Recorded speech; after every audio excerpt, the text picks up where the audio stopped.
answered. Then the man said, your name will no longer be Jacob, but Israel, because you have struggled with God and with humans and have overcome. Jacob said, please tell me your name. But he replied, why do you ask my name? Then he blessed him there. So Jacob called the place Peniel, saying, it is because I saw God face to face, and yet my life was spared. The sun rose above him as he passed Peniel, and he was limping because of his hip. Therefore, to this day, the Israelites do not eat the tendon attached to the socket of the hip, because the socket of Jacob's hip was touched near the tendon. The characteristics of effective prayer. You tag this program Prayer Conference. I want to start by encouraging you how you can pray effectively. The word prayer in a short form is hungering and thirsting after God. Some said it's a deep longing to fellowship with God as a friend, father and son, Lord and servant.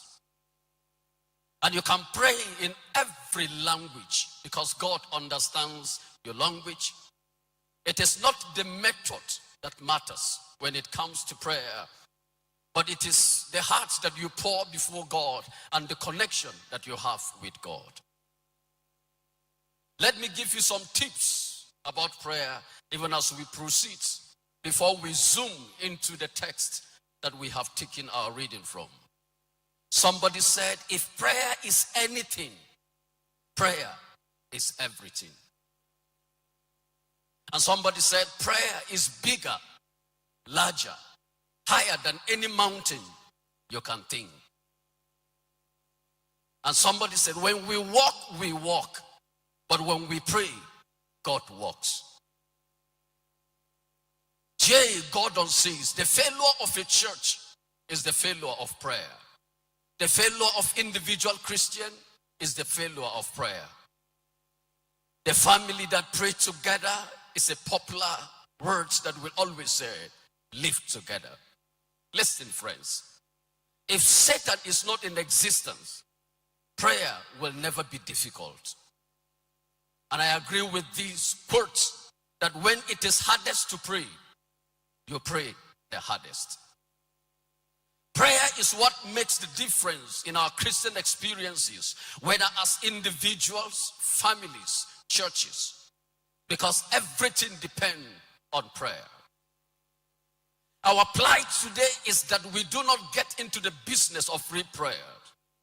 We are too busy not to pray.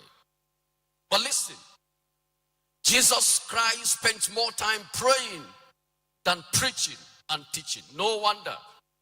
His disciples asked him, teach us how to pray. They never asked Jesus to teach them how to preach. They never asked Jesus to teach them how to perform signs and wonders. They never asked Jesus to teach them how to prophesy.